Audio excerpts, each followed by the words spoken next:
Ancient tools and burials, plants and seeds, Neanderthals.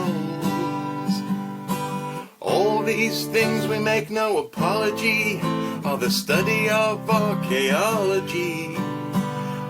But we don't do dinosaurs, no we don't do dinosaurs. Welcome to the Archaeological Fantasies Podcast, episode 21. I'm your host, Sarah, with my co-host, Ken Fader. And today, we're talking about the Heaven of Runestone and Cracked Cave in Colorado. What do these two sites have in common? Are they evidence of visitors to America before Columbus? What should we expect to find along with ancient writings to prove that they're true? Stick around to find out, and get ready to think critically. Going to the pub when the day is spent. Funny beady blokes you will see are a staple of archaeology. But we don't do dinosaurs, no we don't do dinosaurs. Hey everyone, and welcome back to the Archaeological Fantasies Podcast. I'm your host, Sarah, with my co-host, Ken. Hi, Sarah. How are you? I'm good. How you doing? I'm doing all right. Still catching up from a long weekend. A short time ago, a long weekend in Oklahoma. So we're going to talk about some of that stuff on the podcast. So today we are talking about two kind of unrelated but sort of related topics. Columbus Day is coming up, and of course there's a lot of controversy around Columbus Day. Love it or hate it, we get the day off, and that's really all I care about. Well, there you go. Yeah, I'm one of those people. I'm like, it's still a day off for me. But I do understand that there's a great deal of controversy around it, and a lot of it is centered around who actually discovered the Americas first, and we're pretty sure it wasn't Columbus at this point. Exactly. Well, you know what they say about surprisingly, it's my team, the Vikings, not the actual football team, but the actual people who made it here first, and I'm incredibly excited about that.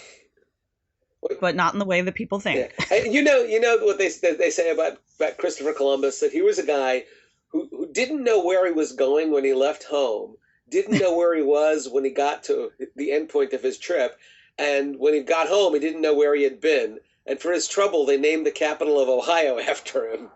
Which doesn't quite seem fair. But here, Vespucci gets the name America because why? Because he was a Johnny-come-lately, and some map maker decided to name it after him. So there you go. Fairly recently, I was in my introductory class. I made a kind of a throwaway statement about Columbus because I was showing at the American Museum of Natural History in New York. They have a beautiful cross-section of an old sequoia tree that came down, I think, around the turn of the 20th century. And what the government cut these into slices, the base of the tree into slices, and sent them all around the country to museums that then mounted them in displays showing dendrochronology. And in the Museum of Natural History in New York, what they've done is they have marked each of the tree rings, and understanding that this tree was a couple of thousand years old when it died, so you could count back the rings and say, all right, that's the ring that was added when Lincoln was assassinated, and that's the ring that was added when the Revolutionary War started. And I have a slide of it. It's a really bad slide, so I'm trying to read what's on the little cards from the photograph, and one of my throwaway lines was, and you see that you can count back the rings, and that's the ring that marks the point when Columbus discovered America. And I had a student, and good for her, raised her hand and said, well, excuse me, Dr. Fader, I have to correct you. Columbus didn't discover America. And before I had a chance to respond, she said, the Vikings did. And then it pissed me off a little bit, and I said, well, actually, the Vikings didn't discover America. Native Americans discovered America. And she blushed, and she felt pretty guilty about that. But of course, she's making the point that among the people who came to the New World after the ancestors of modern Native Americans came here 13, 20, or 30,000 years ago, who's next? In other words, they're first for sure. Who's next? And we know it wasn't Columbus. We know that there were visitors to the New World before Columbus from various places in the Old World, and certainly the Norse. There's ample evidence for their presence in America, at least 500 years before Columbus. Yeah, no, and I was very excited when that became like common knowledge, actually, because Yeah. Lansat Meadows one of these days I'm seriously going to get up there and go visit because it sounds like a really nice Yeah. place, like a really cool place to go and visit. They've got a reconstructed, like a Viking longhouse booth. I think they call them booths. There's a reconstructed booth there and some, I think, a palisade, and they've tried to reconstruct the place. A Yeah, friend of mine actually did go up there, and sometimes I complain about the places I go. I complain in a loving way about how they're in the middle of freaking nowhere. Well, apparently, yeah, northern Newfoundland is kind of the if you look up middle of freaking nowhere in the dictionary, northern Newfoundland is the thing you see. And it really is not that easy to get to and very far away, very far off the beaten path. But yeah, it's got to be a fantastic place. But the deal is that actually is a really good way to get into this. Because Alonso Meadow and a number of other places in northern Canada are the perfect models for what archaeology needs to find in order to support the claim that a group of people moved into an area in antiquity. right. The thing about the Norse, and that's an established scientific archaeological fact at this point. So the Norse were in North America before Columbus. But the deal is that initially the belief in that, or the evidence that had been supplied to support that hypothesis, all came from the Viking sagas, the Greenlander saga and Eric the Red saga. And well, if you read those sagas and took them literally, it certainly sounded like the Norse had come to what sounded a whole lot like the northeastern part of North America. And it sounded like they described Baffin Island. It sounded like they described Labrador. It sounded like they described Newfoundland. And that Right. everything made sense from a kind of a literary perspective. And we had the names of people who had been here. And that was great. One of the problems with the sagas was that they were written a couple hundred years after the events ostensibly transpired, and there's plenty of stuff in the sagas that's questionable. But I think probably by this first half of the 19th century, most researchers looked at the Viking sagas and said, listen, the best, easiest explanation for those sagas is that the Norse came to North America before Columbus. But archaeologists, and we've talked about this a bunch of times on the podcast, for archaeologists, the gold standard is physical evidence, cultural evidence, the kinds of things that we find at archaeological sites, the material remains of human behavior, the stuff that people lose and discard and leave behind for safekeeping and just don't return to.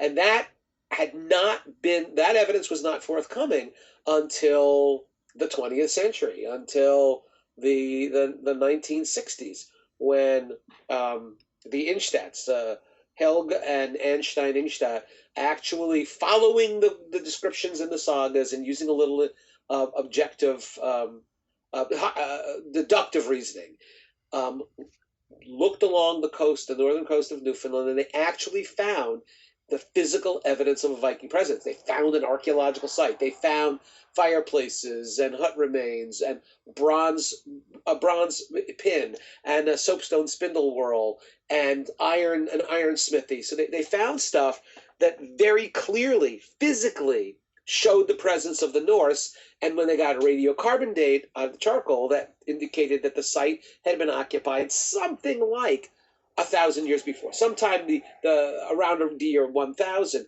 That made sense. That matched what the sagas had said, and so. Well, and they also found trade goods, didn't they? They found trade goods with the local natives and within the local natives. Like they found Viking artifacts with the local natives, and they found native artifacts with the Viking settlement. Patricia Sutherland, who's an archaeologist. I think she was with Parks Canada. She's done a tremendous amount of very, very important work in the last couple of decades, where she has found exactly that. She has found Norse artifacts. These are yarn made from the wool of sheep, and the natives in northeastern North America didn't have that. She's found a bronze balance. a number of iron boat rivets and things like that, found them in context that clearly indicated that, yeah, the Norse were here, it was a long time ago, and they had contact with the local folks. In the sagas, the Norse called the local inhabitants of the areas that they explored, they call them the Skraelings, and the Skraelings very clearly are Native Americans. And so we've got written descriptions that then was supported by the archaeological evidence was the definitive proof that the sagas could in large measure be taken literally. And the reason I bring that up at all is that ultimately, and Jason Colavito has done a wonderful blog post a couple of nights ago where he's reviewing a book. And the book is about the Kensington Runestone, and it's a book that basically looks at. And I have to look online to see what the name of the book was, but it's just recently been published. It looks like a wonderful book, and it's about why people embrace the Kensington Runestone, why they are so strongly in support of the Kensington Runestone. A lot of it's identity, isn't it? Yeah, and the thing is, well, Jason makes this really important point. That is, if the Kensington Runestone is legitimate, supposing it is, if the Heavener Runestone that we're going to talk about that I got to see last weekend, if that is legitimate, if the Vinland map, the map that supposedly shows that the Norse were in North America before Columbus, if all those are legitimate, Jason makes the point, it's kind of trivial. We already accept the fact that the Norse were here. That's not going to cause people to have to go back and rewrite the textbooks. It's a quantitative difference, not a qualitative difference, if in fact those artifacts are legit. So the people who say, well, archaeologists they're a bunch of stiff-necked doubters, and they deny anything that doesn't fit their paradigm. The Norse in Minnesota would perfectly fit into our paradigm. The Norse in Oklahoma, kind of stretching it a little bit, it would fit into our paradigm. We know the Norse were here. This is not earth-shaking. The question then becomes one of, well, wait a minute. We can understand how they got to Newfoundland because they were a seafaring people. How in the hell did they get to Minnesota, which would be which is the case in the Kensington Runestone, and even more, how in the hell did they get to Oklahoma?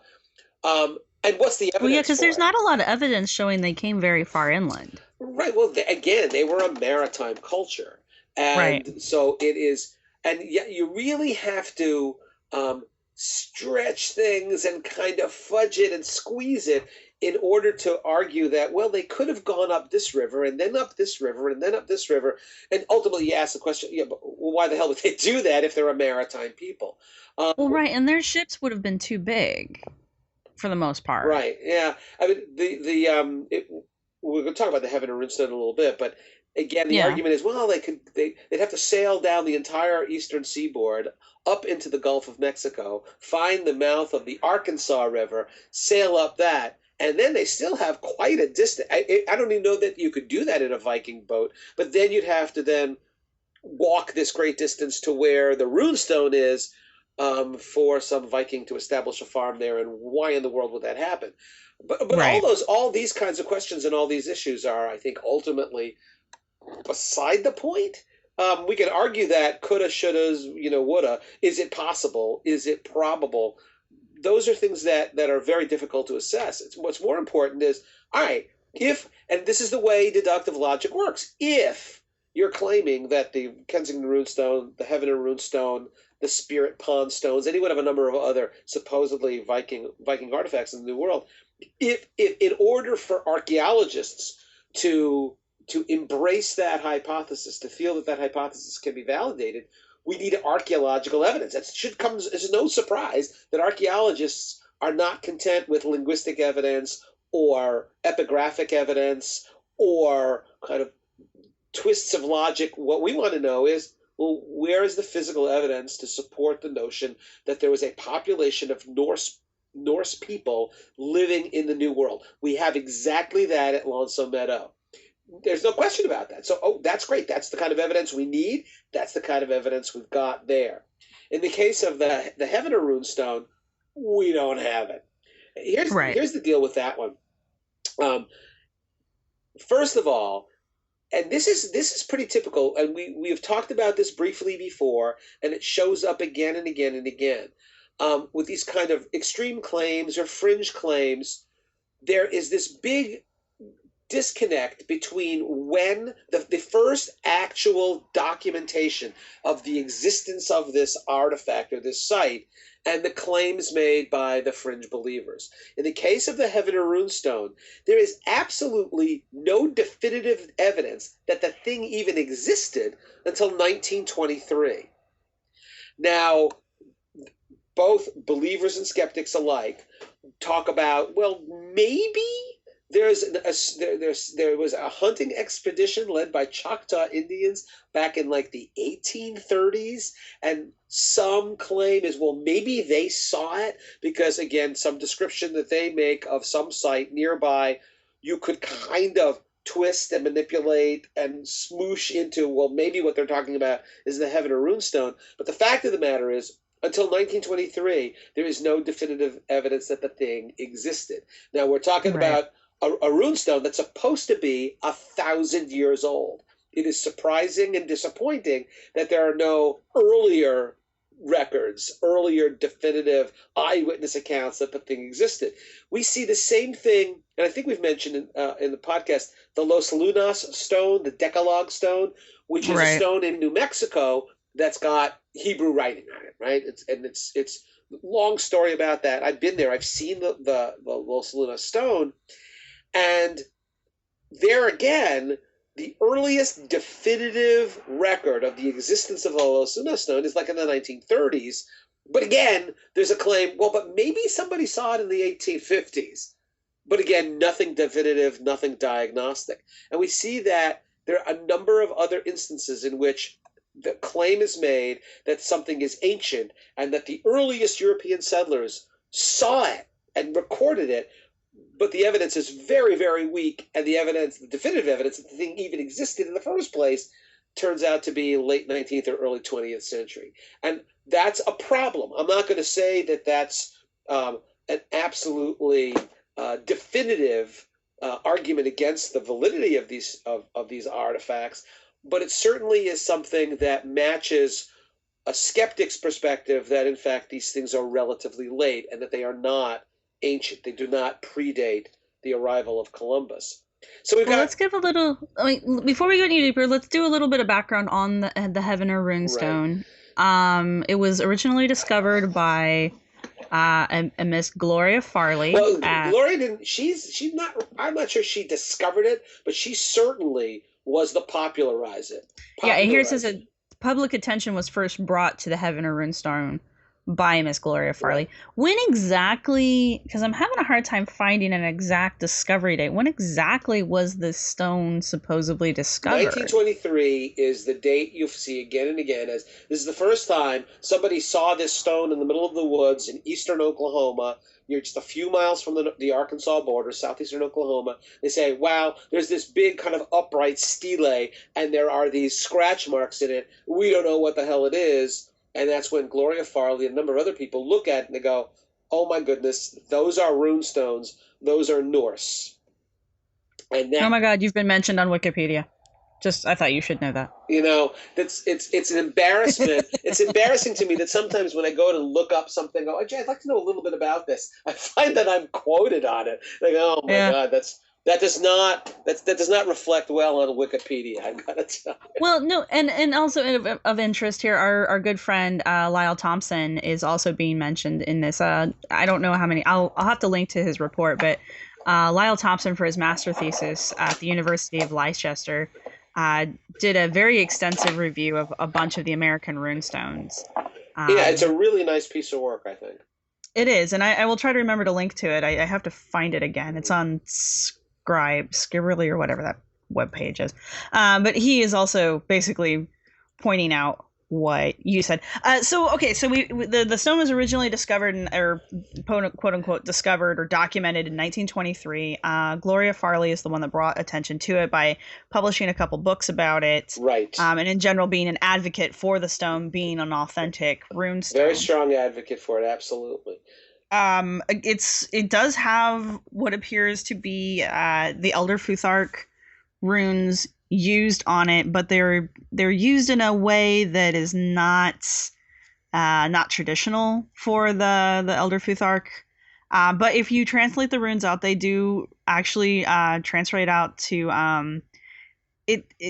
The letters literally translate to Gnomedal, Yes. which can be translated as Gnome Valley or the name G Gnomedal. Yes. And what you need to understand is that the claim, and this is where I'm going to be honest, right? If some Norseman got lost traveling up the Arkansas River, they got off the boat, quickly scratched this into a rock, got back in the boat, and went back to Denmark, it would be very difficult to assess that archaeologically. Then archaeologists would have to say, well, if that's really all you're claiming, if you're claiming these guys were here for 20 minutes, scratched this into this rock, got back on the boat and sailed away, there would be no archaeological evidence to support their presence there. And the argument about its authenticity would have to be based entirely on the linguistical grounds. With the linguists, the people who can read this, will they tell us, yep, that's exactly what it would look like 1,000 years ago, or would they find errors? Would they find anachronisms? And we would have to listen to their argument as the preeminent one in assessing whether or not this was legit. That's not the claim here. The claim here by Gloria Farley, by Richard Nielsen, and a number of other people is that this actually was a property marker, that a Norseman 1,000 years ago was living in eastern Oklahoma, had a farm here. Probably there were other Norse people in the area, and this was his way of marking the property boundary of his farm.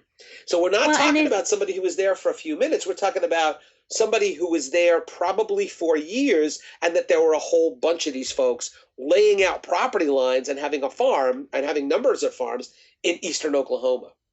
Well, and here's the problem with that. Territory markers were written in runes during the heyday of the runic inscriptions, and they are not written like this. Names are very clearly marked, and it almost always says this is the property of, and then the name of the individual who owns it. So, but there's no other words here. It's just Gnomedal. And looking at a picture that I found online, these runes are huge. They look like they're about the size of or slightly larger than the size of a grown man's hand. And that is very unusual for runic script. Mm-hmm. I don't think there's any actual authentic runic script that is that large, like, at all. Okay. So there's my pseudo-authoritative take on these runes. So that's why I would dismiss them out of hand. But that, and there's no authentic runestones. But these are the arguments about the authenticity based entirely on what the runes look like, I think, get you just so far. If we're claiming that this was a farm, that these guys were living here, that's when my spidey sense, my archaeological spidey sense, picks up and says, well, okay, the Norse were in Newfoundland. We know they were there not because of any runes, but because of the regular detritus of everyday life that people leave behind, and that constitutes the archaeological record. So if there was a Norse farm in this area, that we should be able to find artifacts that are made of raw materials that are not native, that are made in styles that are not native, that are made and that people are buried in ways that are non-native, and that various technologies, various styles will be present in this area in material culture that clearly reflects the presence of Norse settlers 1,000 years ago. That's what archaeology is all about. That's how we trace the movement of people. It's not some scratch marks on a wall. It's all about garbage. It's all about the stuff that people made and used and left behind. Now, archaeologists have done a bang-up job in Oklahoma. Heaven or Runestone is relatively close. It's like not quite an hour's drive away from Spiro Mounds. Spiro Mounds is an extremely important mound builder site there in eastern Oklahoma. It's one of the furthest west of the major mound sites. And Spiro has a lot of amazing artifacts, beautiful spectacularly carved shell artifacts that, in fact, are artistically so well done, so interesting, that those pieces that were excavated very poorly, not professionally, but they're all over the world. They are in museums as the best examples reflecting amazing artwork on the part of the Native Americans in the American Midwest. Now, so there's been a lot of archaeology done. A bunch of universities in Oklahoma have done tremendous archaeological work, lots of archaeological surveys, lots of research. And if you can go through all of those records, and you will find the records of those excavations, and you will find nary a bronze tool. You'll find no Norse artifacts, none of the kinds of things you find at Lonso Meadow. So Right. you've got this interesting problem of, well, elsewhere where the Norse settled, in Greenland, in Iceland, in Newfoundland, in northeastern Canada, we know they were there precisely because we find the physical evidence. We find the material remains of art. We find artifacts. We find objects that, you know what, none of that stuff is native. None of that stuff is post-contact colonial. It's Norse. It's clearly Norse, and it can be dated, and it can be traced, both the raw materials and the styles. The deal is, we have zero of that for Oklahoma. It does not exist. Now, that, I think, from an archaeological perspective, that is an insurmountable barrier to our embracing of the claim that the Heaven of Runestone is legit. I don't care how authentic the runes look. Authentic runes can be faked. Somebody who's good at this can fake it. It's much more difficult to find a few thousand objects that clearly would reflect a Norse settlement, plant them in the ground, and have archaeologists find it and go, wow, this is a legitimate archaeological site. There were Norse people here. Now, if that were to happen, if we really were to find that in Oklahoma, that's great. That would be awesome. It wouldn't necessarily change how we view American antiquity all that much, but it would be really cool. The fact is, though, that hasn't happened. And I'm very skeptical that it ever will happen, because people have been doing archaeology there for a long time and they haven't found it. Which actually leads me to something that I didn't know. You know, when I'm working on this project where I'm visiting a number of these epigraphic sites in North America. So, are you writing a new book? Is that what you're telling us? Well, no. This isn't. At this point, this is merely like a project that I've got, where I'm going to the Los Lunas Decalogue Stone. I've seen the Newark Holy Stones. I've seen the Grave Creek tablet. I hope to see the Davenport tablets in Iowa. I'd like to see the Bat Creek Stone. There are a number of others of these, just to get an idea of the context of these things and kind of take a look at what exactly they look like. In the case, for example, of the Los Lunas Stone, in all of the interesting thing, Sarah, is being there, being at a place is incredibly instructive when you look at the broader context. So I had, previous to going and seeing the Los Lunas Decalogue Stone in New Mexico, I had seen lots and lots and lots of pictures of it, and had read lots and lots of arguments about whether or not the writing was authentic. Right. It wasn't until I went there and I looked around and I said, hey, wait a minute, surrounding the Los Lunas Decalogue Stone, I mean, literally, you can see it from, if you're standing in front of that stone, you can see it. There are genuine Indian petroglyphs. There's rock art in the same rock. And I had never read that before. Nobody ever said that. Nobody ever said, oh, by the way, this actually is a petroglyph site. And when you look at that, the genuine petroglyphs, the amount of erosion on those, the weathering, is orders of magnitude more than what you see on the Los Lunas Decalogue Stone. And if you're not there, you don't realize, wait a minute, if this is supposed to be ancient, how come it doesn't look anything at all like the genuinely ancient rock art that we see literally spitting distance away? Right. And what happened to me in Heaven, I've read a bunch of stuff about the Heaven of Runestones. I've read a lot about, people arguing that, well, it must be fake because there are these anachronisms. There are these inconsistencies. And I've read arguments for what people say, no, you have to understand this is, elder Futhark, but this guy made a mistake here, and that's an argument for authenticity. Right. I read all that, and it wasn't until I went there and then hiked the trail, and it's a beautiful place. I'll talk a little bit more about the historical context of the park in a little bit. But what I didn't know, and I hadn't found it anywhere online, is that right nearby there's a sign, and the sign reads, it's by a little bit of a rock overhang, okay? And the sign reads, well, we're not really sure about this, but years and years ago, the old timers in the area say that they remember seeing the entrance to a cave here. And just based on that, this sign says, well, if there was a cave here, and if there were Vikings here, and if the Vikings lived in the cave, and if the Vikings left things behind, and if geologists could find the opening of the cave, and if archaeologists could dig the cave, maybe they would find evidence of the Viking settlement. And it was like, there's an old expression, if wishes were fishes, we'd all cast our nets in the sea. And it was just on the flimsiest thread of a logical argument. By the time you're done reading the sign, you figure, oh, well, okay, all we need to do is find this cave, and maybe we'll find living Vikings inside of it going, yeah, we wrote that. We're sorry. We'll get back to you on that. And I had never heard any of that before. What's interesting there is what that says to me is that the supporters of the authenticity of the Heaven of Runestone know full well that in order for the scientific community to join in with them in supporting the authenticity of that runestone, there needs to be physical evidence, archaeological evidence of a Viking settlement, just like at Lonso Meadow.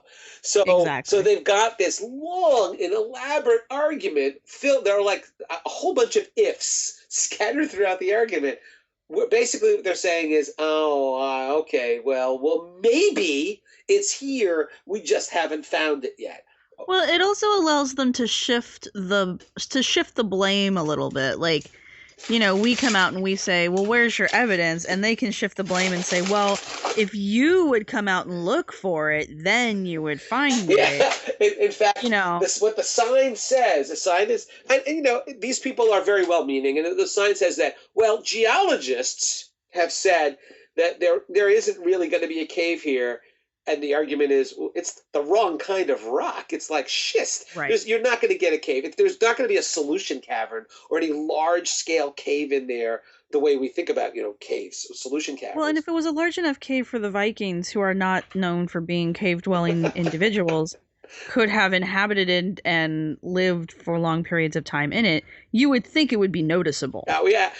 Well, what they say is that, the geologists say it can't be there, and then they end with saying, and the archaeologists, well, they haven't looked for it yet. So exactly. It's our fault because we're not spending a whole lot of time looking for a cave that probably doesn't exist in the first place. Well, yeah, that doesn't. We are not going to drop everything that we're doing now to look for a cave on the basis of, well, some old timer said there used to be a big hole in the ground here. That's not. And I have been told that makes us hostile. Well, and I have tried to explain to people on the blog on more than one occasion, as politely as I can manage. I mean, sometimes it's just impossible not to sound rude, but it's one of those things, like, we have jobs, and those jobs require us to do certain things on time for the most part, and we can't just simply stop everything that we're doing to go look at every claim of a possibility that something might be out there. And that's not us being stubborn or us being uncooperative or being hostile. It's, everybody has to evaluate how they're going to use their time in the day. And, when it comes down to doing the research I'm getting paid to do versus doing the research you want me to do, I'm probably going to do the research that's going to put food on my table. And the deal, too, is that, listen, you can spend your life going down a lot of dead ends and into a lot of blind alleys, and that gets old in a hurry. Now, Yeah. but I think there's a broader issue here. The broader issue is, and I've gotten these nasty emails from people saying, "Well, why aren't you looking for it then?" And there's this Right. this this misapprehension that if somebody says there's a cave there, or somebody says there's evidence under the pyramids, or somebody says based on nothing, based on rumor, based on innuendo, that the misapprehension is that it's my job to go and prove it doesn't exist. That is not how science works, right? Well, I mean, we're all Indiana Jones, though. We're all supposed to just go out and punch Nazis and dig up, and tear through Hey, archaeological I'm sites all for because punching Nazis, Sarah. That's all for that's punching all for punching Nazis. Nazis.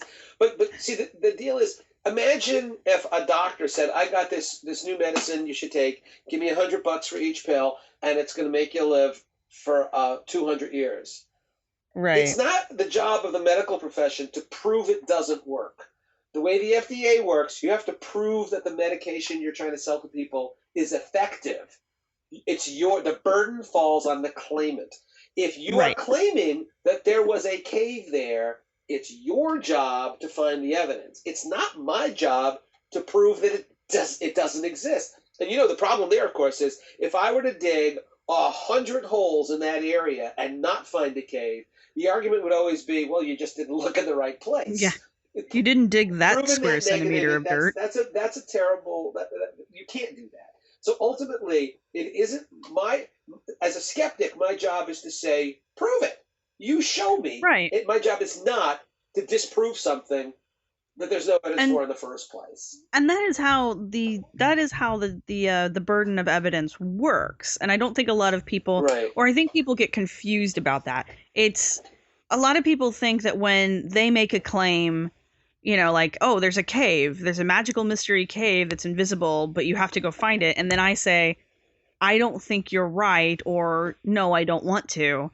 They think that the burden of proof shifts to me now to prove that there isn't a cave. And it's like, no, I'm not making a claim. I'm just saying I don't agree with the claim that you are making. You still have to prove that there is a cave. Right. That's still not my problem. Burden is always on the person making the claim, not on the skeptic who says, well, what's the evidence for it? Yeah, I don't have to prove anything because I have nothing to prove. Right, exactly. You're the one who has something to prove, so you need to find me the cave. Now, I'm not saying that everyone should go out to Oklahoma and start, digging random holes, because first off, it's a federal or a state park now, so I'm pretty sure they won't let you do that. And secondly, it's dangerous. Don't go do that. But, if the Geological Society says that there isn't a cave there, there's probably not a cave there. If geologists look at the rock and they go, well, this is not the kind of rock in which you would find a cave. I mean, you make another interesting point, Sarah, which is that Vikings were not troglodytes. They weren't living in caves. So why would the evidence be there? It's also important to point out that listen, folks, all over the country, all over the United States, is a result of cultural resource management law. That is, historic protection and historic preservation laws. Exactly. Archaeologists are digging a whole hell of a lot of test pits. They're not necessarily looking for Vikings in Oklahoma. What they're looking for is evidence of archaeological sites, especially in rights-of-ways of highways or federally funded projects or state-funded projects. So as a result, I mean, even in my own state of Connecticut, in the average year, archaeologists are doing cultural resource management surveys in which they are digging literally thousands upon thousands of holes in the ground looking for evidence of archaeological artifacts. And if those artifacts, so there are probably every year in Oklahoma, archaeologists all over the state are digging thousands of holes.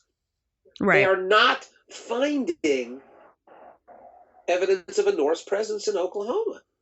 So they don't go out looking for the Norse or looking to disprove the Norse. They're merely collecting data. And in that data set they've collected, the evidence that should be there if the Norse were scattered throughout Oklahoma or eastern Oklahoma, that evidence isn't there. That evidence and that lack of evidence, there's this old expression, right, that what is it? Absence of evidence isn't evidence of absence. But, logicians will tell you, in a lot of cases, it really is. If you look long and hard enough and you would expect there to be evidence, if you don't find anything, you probably can assume it didn't exist in the first place. And so, Right. so all these folks digging all these holes looking for the standard kinds of physical evidence that would support the assertion that there were Norse people living in Oklahoma 1,000 years ago. That stuff hasn't been found. The safest bet as an archaeologist, as a historian, is to say, that's pretty good. That's pretty good evidence that they weren't here. That's not to say that somebody 10 years from now might not is never going to find any evidence of that presence. But again, if wishes were fishes, we'd all cast our nets in the sea. Maybe, but you know what? Let's go with what we've got, not with what we're hoping might be found. An interesting thing about the Heaven of Runestone, I think that the people who supported it's a beautiful place, and the park itself is in fact Heaven of Runestone. Used to be Heaven of Runestone State Park, and I believe that Gloria Farley was instrumental in getting that designated as a state park. Today, I've read this someplace, I can't find it on the Oklahoma tourism website, and I don't know if this is actually kind of a sad statement, a sad commentary. Somewhere on their website, they at least used to list the 100 top things to do when you're in Oklahoma, and the Heaven of Right. Runestone was number 44. Oh. And having spent a few days in Oklahoma, and I love the people there. They're wonderful people. I don't know that I could come up with 100 things to see in Oklahoma, much less put Heaven of Runestone as number 44. But here's the sad part. But it's also, I think, really kind of interesting and sweet. In 2011, hey, listen, a lot of states are running out of money. My state of Connecticut is in the red, and they're talking about all kinds of cutbacks and slashing people's contracts. Pretty awful. Well, Oklahoma Right. went through a really bad time, and in 2011 they decided that this Heaven or Runestone Park, which had been in operation for decades, that they were going to shut it down. They were no Oh, wow. longer going to keep it open. And what they actually ended up doing, even though the signs still say it's a state park, it's no longer a state park. They gave it management and control of it over to the town of Heavener in eastern Oklahoma. Nice. The town of Heavener, they didn't have any money to maintain or staff the park. So what happened was a handful of local residents formed a non-profit corporation called the Friends of Heaven or Runestone. And they're the ones who run the place. When I was there, we met this absolutely wonderful, lovely young woman who was there with her beautiful Airedale dog and her, 1.5, 2-year-old little girl. She told me that basically she and her husband are the main people in this nonprofit, and they run the park. And there's a little store there, and you get a handout that tells you, that's very, very embracing of the authenticity of the Runestone. You can buy T-shirts and coffee mugs and a bunch of other stuff. And she obviously genuinely loves the place and believes very strongly that it's absolutely legit. That this was Gnomedale, or the home of this guy whose name was Genome. Which there's a pun there someplace, genome. Well, Right. we'll leave that as it is. And so basically, it's this kind of mom and pop operation now, and it's this kind of interesting version of folk archaeology. So local people have embraced the place. When you drive into the town of Heavener from the west, so you're driving from Oklahoma City into Heavener, you pass a big sign that says Heavener, home of the Runestone, and the mascot on the sign, damn it, is a stereotypical Viking with a helmet. It's great, and I think that when I was thinking about this, how it's kind of interesting. People who live in the area apparently have embraced this place. They have ownership of it now. It belongs to the town, and that it's local folks with no background in history or archaeology or geology who are keeping it alive, keeping it open. It's a wonderful place. I highly recommend go there. You don't even have to. I don't think it even costs anything to see it. And they collect money various ways. They have road races there, and Viking festivals, and that's how I think they make enough money to run the place. And it's I would go to a Viking festival. It's kind of yeah, God only knows, and I think it's kind of sweet. And then I asked the young woman running the place, who by the way could not have been any nicer. I asked her a question that I asked. We've talked about this a little bit before. My 50 sites project, which I now actually have talk about a new book. My new book is not about Viking runes or epigraphic sites, but my new book is that's now I just signed a contract with Roman and Littlefield, and there will be a book probably in a little more than a year from now. There you go, people. You're hearing it here first. Heritage. It's heritage tourism. It's the 50 sites, 50 prehistoric, ancient archaeological sites in the United States that everyone can see, and these are places that are open to the public, and they'll just and every one of them just blow you away with the beauty of the sites, the beauty of the surroundings. So, but in any event, while I'm doing that project, Sarah, one of the things I'm trying to get a feel for is, well, how many people actually go to these places? What are the yearly attendance records? So, for example, I can tell you that Montezuma Castle, which is this amazing site in Arizona that I think everybody in the world should see, their yearly attendance is like over 400,000 people. And that's great. It's great that so many people are interested. It's important to know if you think you're going to be, communing by yourself with the ancient ones, you're not going to do that at Montezuma Castle. Chaco Canyon, which is the most amazing conglomeration or accumulation of great houses, 1,000-year-old Pueblo buildings in the Southwest. That's in New Mexico. Their yearly attendance is like 38,000. It's off the beaten track. I would love those numbers to be higher, although I would hate it to be as crowded, for example, as Mesa Verde, which I think has like 500,000 people, or more than that. Maybe it's closer to 1 million. Anyway, I asked the young woman, do you keep track of how many people come to the Heaven of Runestone? And me, I'm a snobby Easterner who's been to a lot of national parks and national monuments. And so I'm thinking, this is the middle this is Eastern Oklahoma. It's the middle of nowhere. There can't be very many people all that interested in a handful of runes on a stone. What she told me was really instructive. Number one, since they don't charge people, they don't keep track of how many people come, but they do have a sign-in book. They ask you to sign your name and tell us where you're from. According to her, she told me two things. She said, number one, only about half of the people who come through those doors, and she must be there or her husband's there every day it's open. She said only about half of the people actually signed the book, and according to her, last year, there were 40,000 names in that book of people who visited the site. She estimated, multiply that by 2, she's looking at a number, at least, and I cannot vouch for this number at all, but she's estimating about 80,000 people come to this little tiny town in eastern Oklahoma specifically to see a runestone that is probably not fake. real. Those numbers are chilling to me in that, oh my God, more people see that than go to see Chaco Canyon. But I think it's also interesting. There's this desire to engage with the past. And here's something that, wow, could this be true?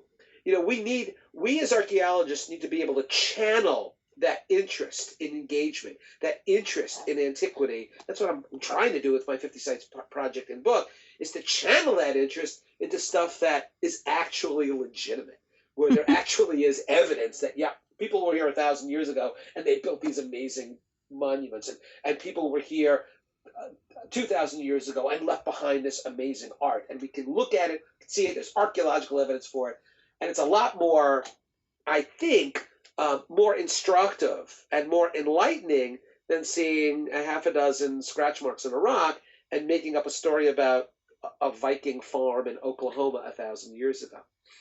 Okay, well, hold on to the next thought because we need to go to break real quick and have a word from our sponsors. You bet. And when we come back, I want to shift gears a little bit. Sure. Because we got another location to talk about.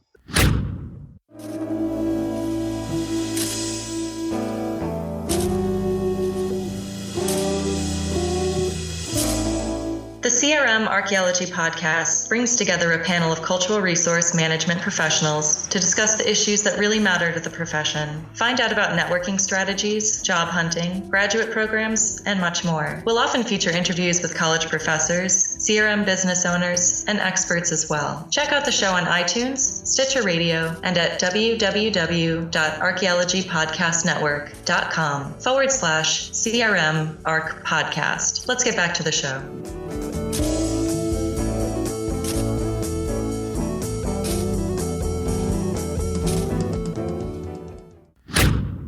And we are back.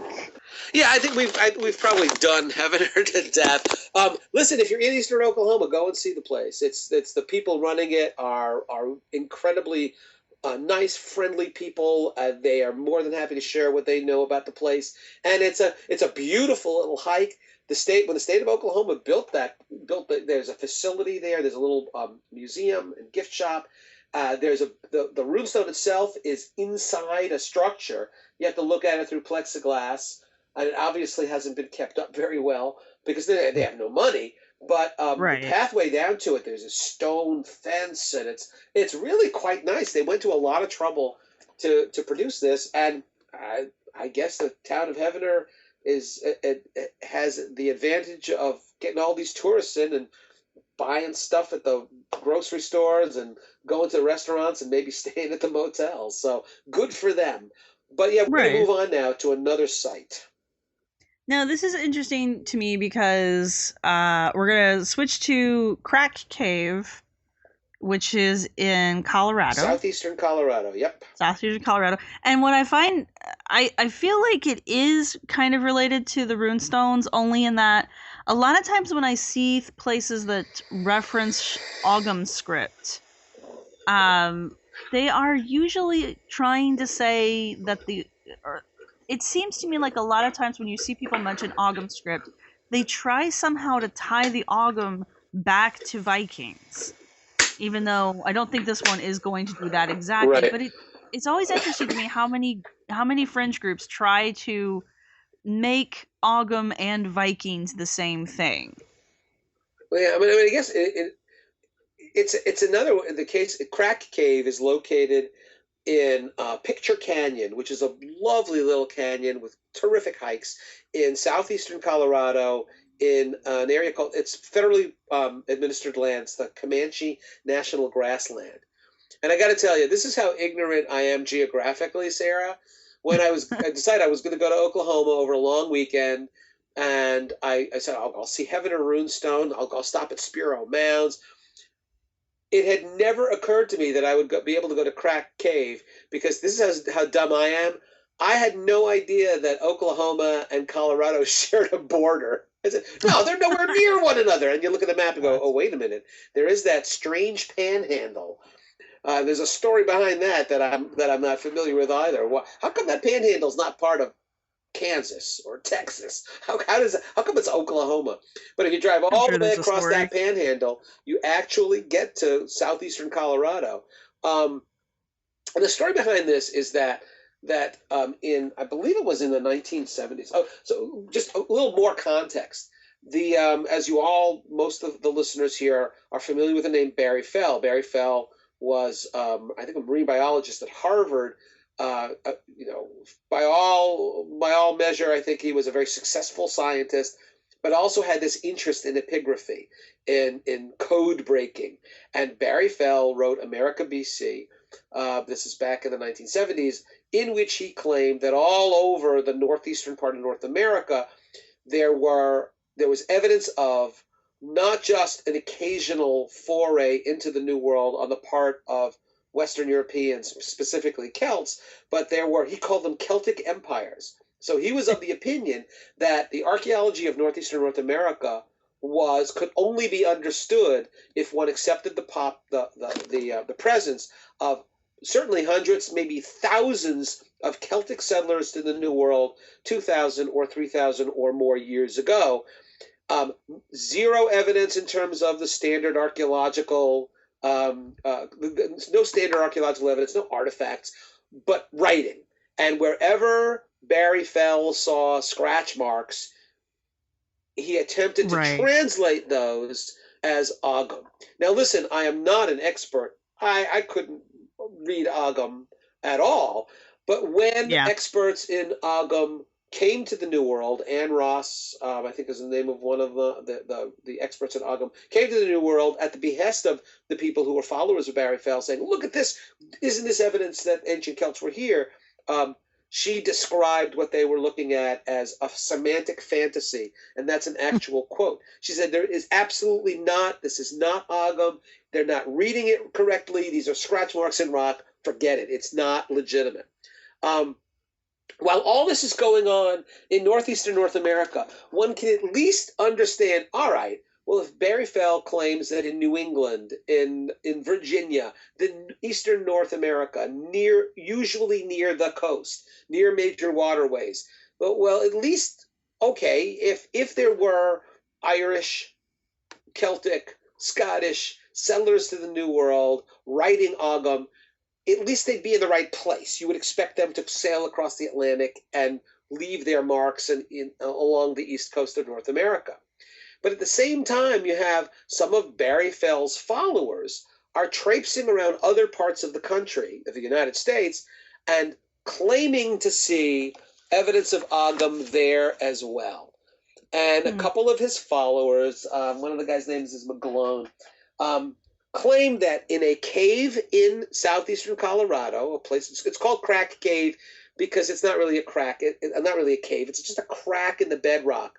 And so when you walk by it, you just see the slit that you can barely walk into. By the way, it is, and again, it's interesting how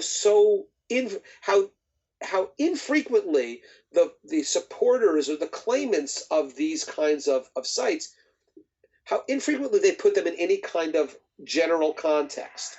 So again, I had read about this cave, and there are scratch marks, there are horizontal and vertical lines scratched into this cave wall that, again, the claim is made that on, I believe it's the vernal equinox, or maybe it's the summer solstice, the sun, only at this time of year, illuminates the inside of this crack and falls exactly on the scratch marks in this cave, in this little crack. Now, what they don't say is the crack cave is located in Picture Canyon. Picture Canyon is called Picture Canyon because there's Indian rock art all over the place. All over the place. And what they don't tell you is right outside of Crack Cave, there are two structures, farmsteads, that are, and just as putting on my archaeology hat, walking across the surface of those two structures, there's a whole lot of stuff that dates to the early 20th century, when there, in fact, were, and in Connecticut, if you would call somebody in the early 1900s a pioneer, we would laugh at you. We have cities in New England and in the Northeast, but in eastern Oklahoma and southeastern Colorado, this was kind of pioneer times, pioneer period. So you need to know that. You need to know that, you know what, people have been in Picture Canyon a long time, that Native Americans were there leaving marks on the walls of the canyon. You need to know that historically in late 19th, early 20th centuries, there were settlers of this area who also had the opportunity to scratch marks onto the wall. But again, the claim was made that not only is there all this Ogham in northeastern North America, that somehow ancient Irish people had made it to southeastern Colorado. And now again, I'm going to be skeptical about that. Why would they be there? How would they get there? If these are, again, a maritime people, what are they doing in Colorado? So I decided that I was going to go and take a look at it. Now, here's the bad news. The bad news is I couldn't get into Crack Cave.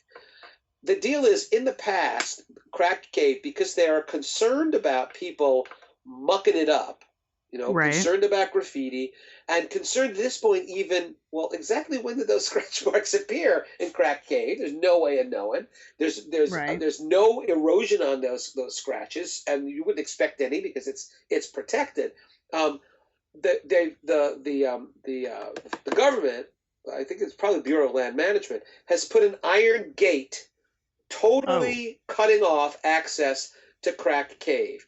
I did my very best of peering inside, but I couldn't see very much of it. Now, I actually called some very nice people who administer the Comanche National Grassland and said, look, I'm an archaeologist. This would be a great favor to me if somebody would allow me access. If you give me the key, it's just a bolt. It's a regular lock. I would, I'll give you my driver's license and my student my faculty ID.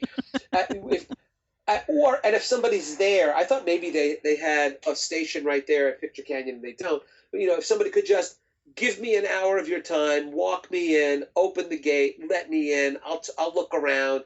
But apparently what's happening now, and at least this is what I was told, is because of the problem they're having with bats dying all over the place. Yeah, there are bats living in Crack Cave, and in fact, we saw bats in Crack Cave. They're not my favorite critters, but because the white nose syndrome or whatever is white nose syndrome, and it's doing a number on the bat population. Right. I know it's bad, but it's like extinction level bad. Yeah. As a result of that, they have said that nobody is being allowed into Crack Cave at all. And for a while, what they were doing is they were actually opening up the gate with Park Service or BLM personnel only like twice a year. The vernal equinox and the website that I was able, or I guess Wikipedia, it says that they let them in on the equinox. Yeah, and if you look, you can see there's some photographs online of a bunch of people, a few dozen people who show up to see the sun, shine on the scratch marks. So, right. But now here's the funny part. It's not really funny, but it's kind of weird funny. When you look, if you Google Crack Cave, if you Google Crack Cave in Picture Canyon, and then you look at the images link so you can see photographs of it, virtually every photograph that's up there that says Crack Cave, you'll see this. And Sarah, I will send you my photograph of this, and you can put it on your blog. There's this really cool piece of rock art that's a horizontal line with a bunch of scratch marks, a bunch of lines engraved into the rock, vertical, perpendicular to that line. And if you look it up on Google, the picture that's very, very clear, very obvious. There's something going on there, and every one of these, the photographs, the caption is Crack Cave.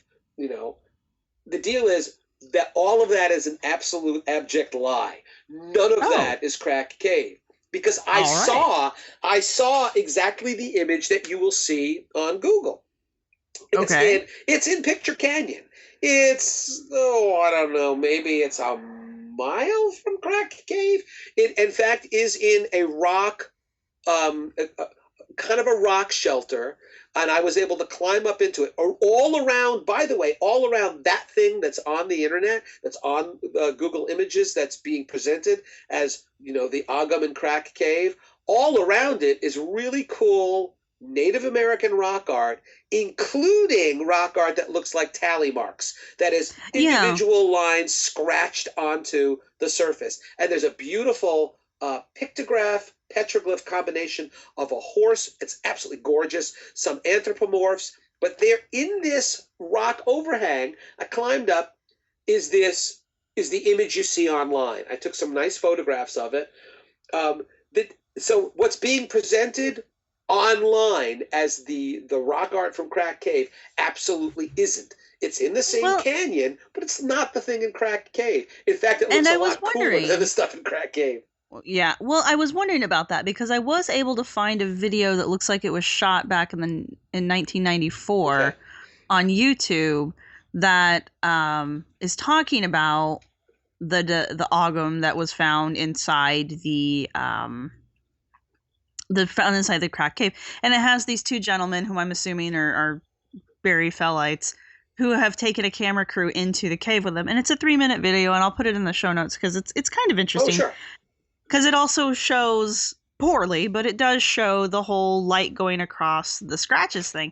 But yeah, you're right. When you Google Crack Cave and you look at the images, the first two things that come up are these tally marks. And now I know that lots of Native American cultures, especially the cultures that practiced rock carving, used tally marks to keep track of all kinds of things. Oh yeah, sure. I mean, there's no way to really know what exactly they're keeping track of here. It could be successful hunts. It could be days of the year. I mean, to say that these people didn't have calendars would be erroneous, because they did. They just don't resemble the calendars that we keep today. But they worked fine for them. So, I mean, we could be looking at a calendar, but more than likely it was made by the people, the native people that lived in that area, because who else would have made it? There's no evidence for anyone else to have been in the area. Right.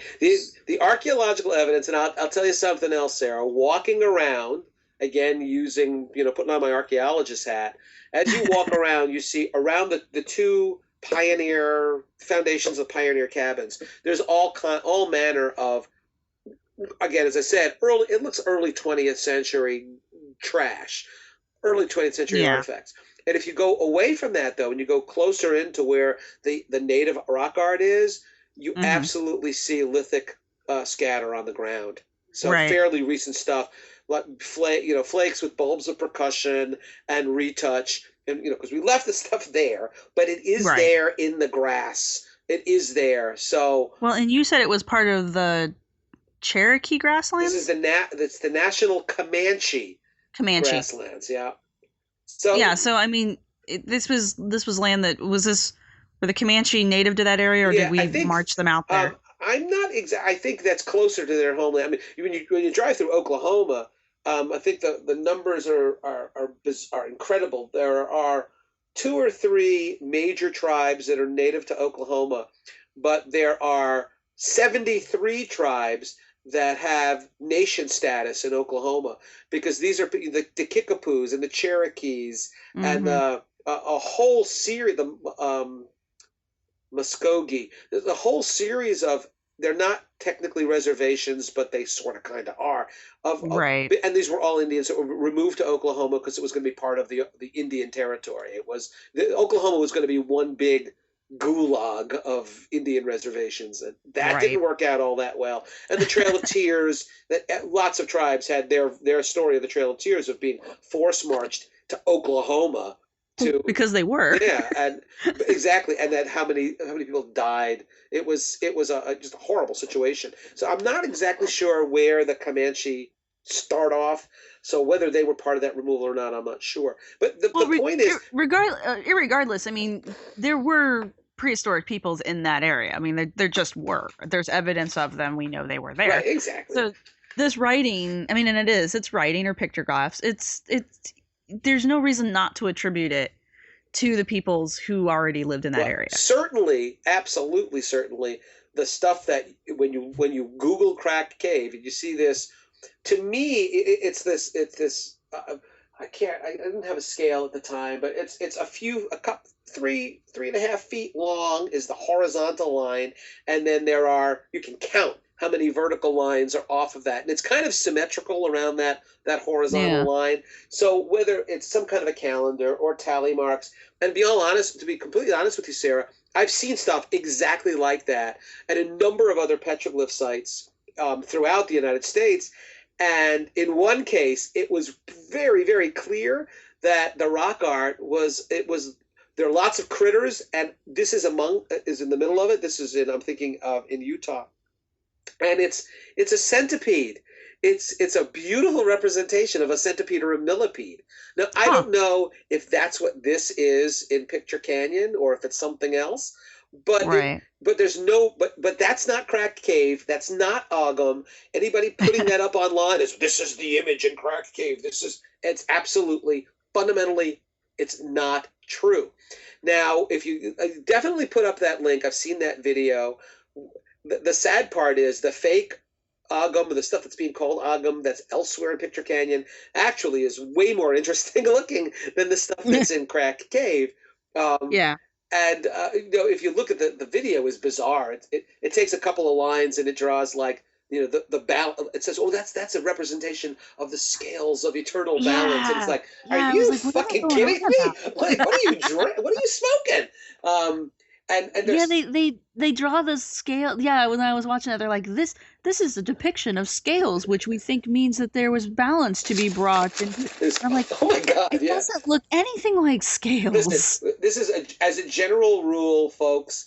If you're looking at rock art, and if you need somebody else to tell you this is what it probably actually was, don't believe it. That's Yeah. just once they draw it in for you, once they fill in all the spots that are missing, you go, oh, okay, I guess. Then Yeah. that's in their mind. You're looking at what's in their minds and their imagination. It doesn't have necessarily anything to do with what was in the minds of the folks who are actually producing that art. Right. It's like looking at constellations at some point. You've got your European constellations and your African constellations and your Egyptian constellations, and none of them are the same. But once you see the picture drawn in the stars, that's all you'll ever Yeah, see. exactly. But an important point to be made here, and as we've made it before with Heavener, is that here in Picture Canyon, even a cursory archaeological inspection by me, meaning a surface walkover, I found stuff that dates to the probably late 19th and certainly early 20th centuries.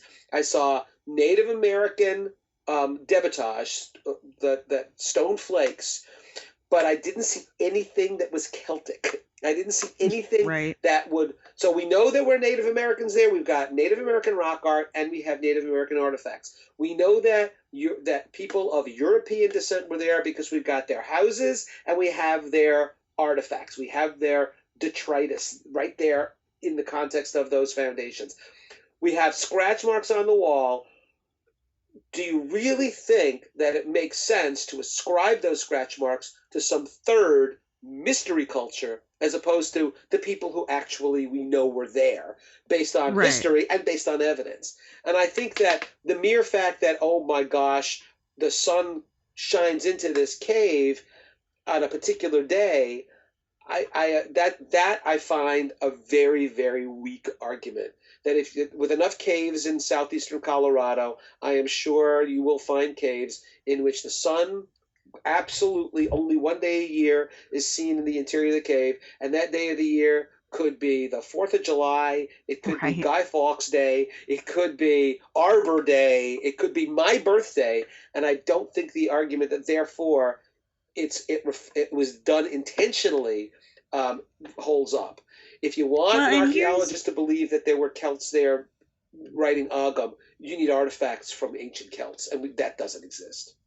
And here's another issue that I mean, this is another rant that I go on pretty regularly. This whole archaeoastronomy thing. I mean, talk about a word that is getting abused to hell and back. Right. It's like every time something weird happens or every time they see the sun fall across a stone on the equinox, suddenly everything's archaeoastronomy this and archaeoastronomy that. I'm like, okay, first off, that's not exactly how archaeoastronomy works. I mean, archaeoastronomy is a real thing, but not the way these people are using it.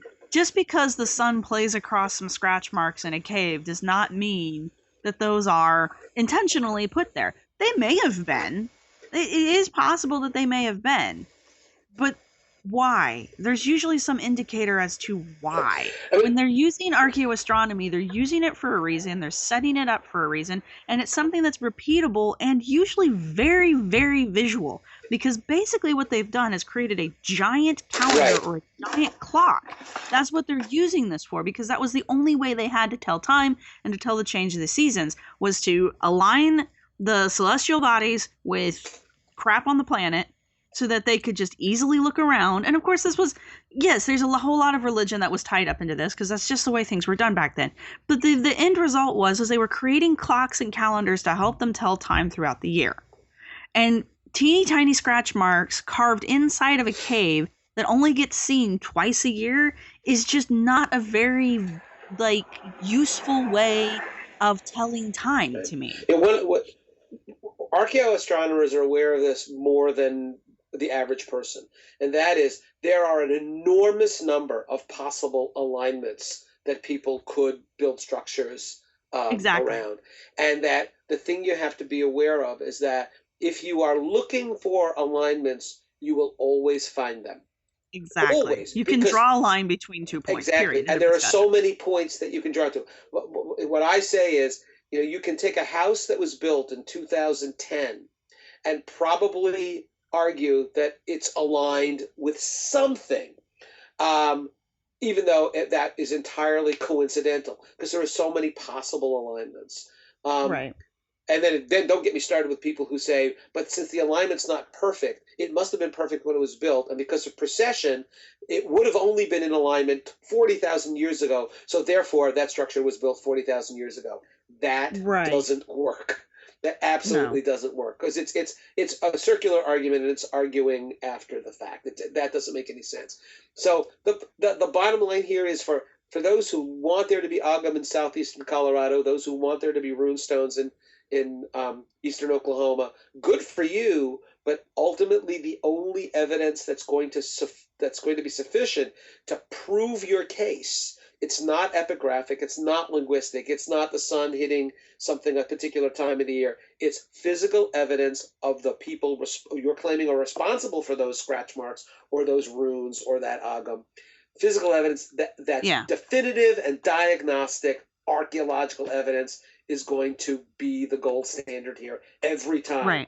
And with no evidence of Celts. No evidence. Yeah, we have no evidence of Celtic houses.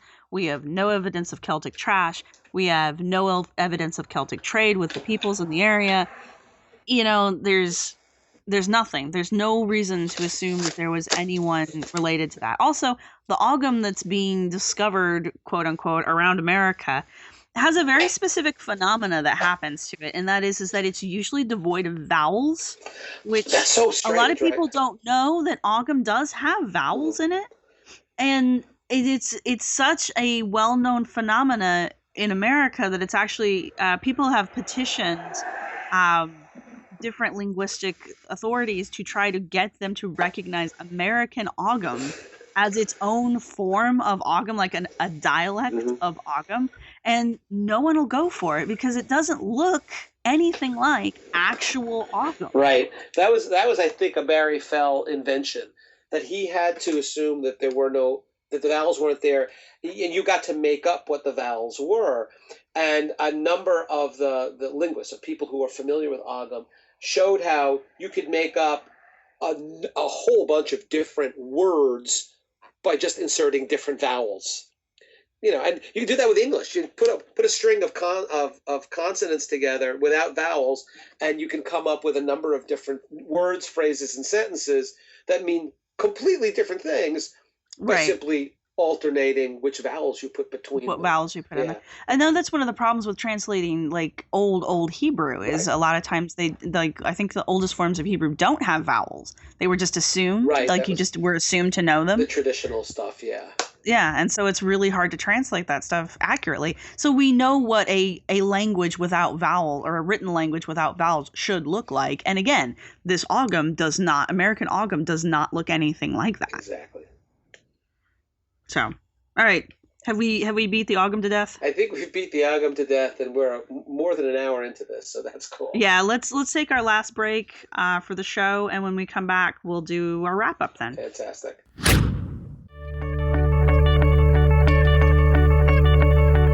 Profiles in CRM, a weekly podcast. Ask CRM professionals 8 simple questions. The first questions establish education, location, and experience. The last questions are a reflection of that experience, and the answers will surprise you. Check out the show on iTunes, Stitcher Radio, and at www.archaeologypodcastnetwork.com/profiles. On that page, you can also request to be interviewed for the show. It only takes 20 minutes, and you don't need any special equipment. Let's get back to the show.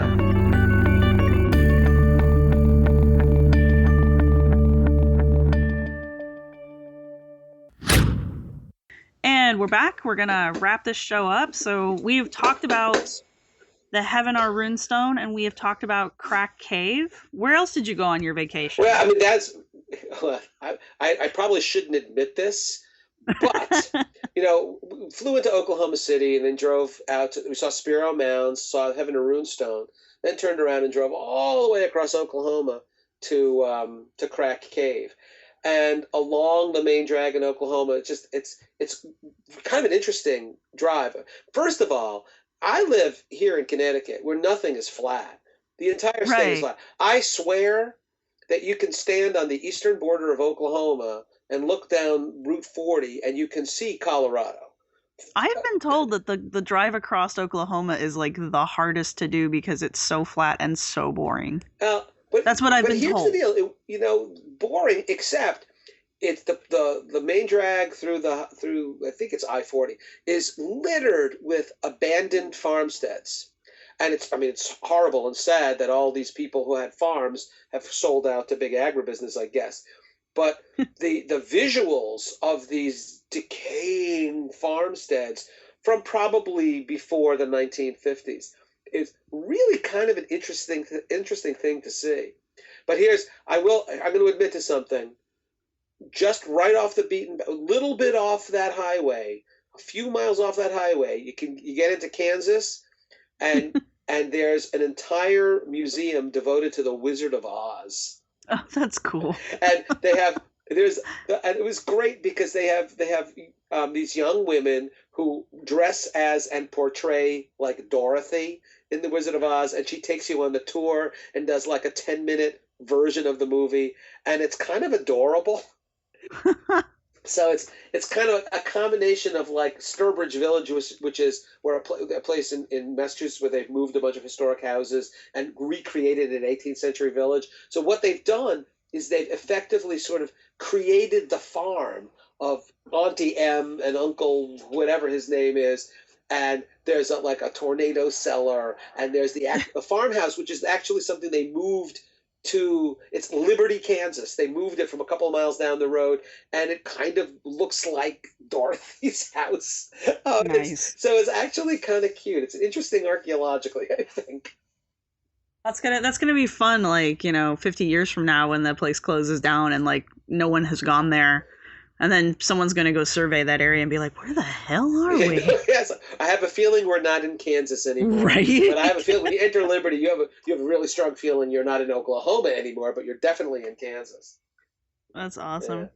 Yeah. So and this is part of my 50 sites tour is basically done, but this is part of my tour of epigraphic sites, and we can talk more about this later on in our podcast. But it's been fun so far, and I'm going to continue doing that and looking at these sites. And again, the key is when you see them in context and you say, wait a minute, this isn't a standalone thing that is inexplicable.